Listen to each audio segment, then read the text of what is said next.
Moi, c'est Sarah, du coup, je suis gardien de la paix depuis 12 ans et en fonction au Centre national de formation des unités cynotechniques depuis 2 ans. Alors, dans un premier temps, il faut être gardien de la paix titulaire, donc il faut avoir passé son année de stagiaire en sortie d'école. Et ensuite, on postule sur des tests généralement. Donc moi, pour ma part, je suis passée par la compagnie Cynophile de Paris, pour lesquels il y avait des tests sportifs, un jury, voilà, deux journées de tests complètes.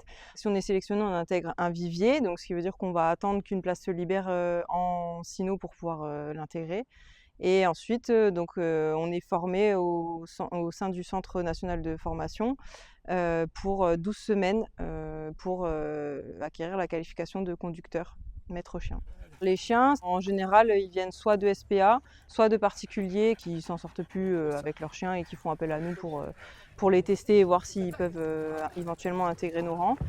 Et très rarement des éleveurs. Généralement, les chiens sont recrutés au minimum à 10 mois et grand maximum à l'âge de 3 ans, jusqu'à 3 ans, pas plus.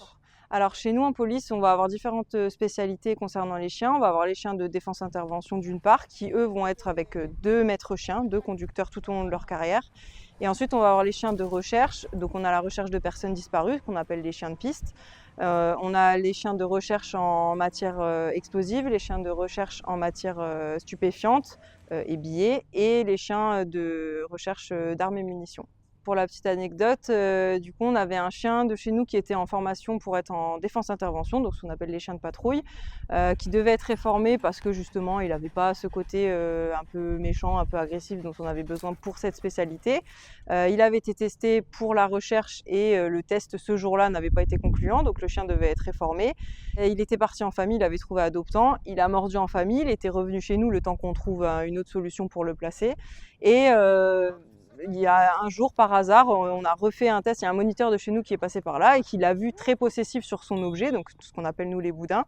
Et il a perçu en lui quelque chose, un petit truc voilà, qui pouvait donner suite, notamment en recherche. Et du coup, ce chien-là a été récupéré dans nos rangs. Il a été formé en recherche et aujourd'hui, c'est un chien du raid en recherche explosif.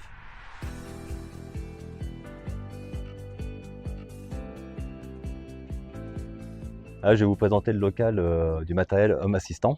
D'accord. Ici, on entrepose tout le matériel de protection qui sert au débourrage et aux entraînements des chiens que l'on a au sein du centre de formation. Alors ici, il y a les costumes d'entraînement, costumes de protection d'entraînement, d'accord. Ce sont les costumes des différents moniteurs. Ici, nous avons les costumes de déconditionnement qui servent principalement quand le chien est déjà débourré, entraîné, d'accord, en deuxième phase d'entraînement.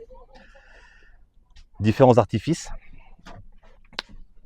différentes manchettes, donc les manchettes de protection qui sont en toile comme les costumes d'entraînement, et des manchettes Frabo qui servent plus particulièrement pour améliorer le mordant du chien. D'accord. Nous avons ici des plastrons pour les percussions muselées, ici, qui sont dans une ancienne génération, et ceux-là qu'on utilise maintenant. Voilà. Avec différentes protections et aussi également des casques. Casques de protection pour protéger lors des entraînements des percussions muselées.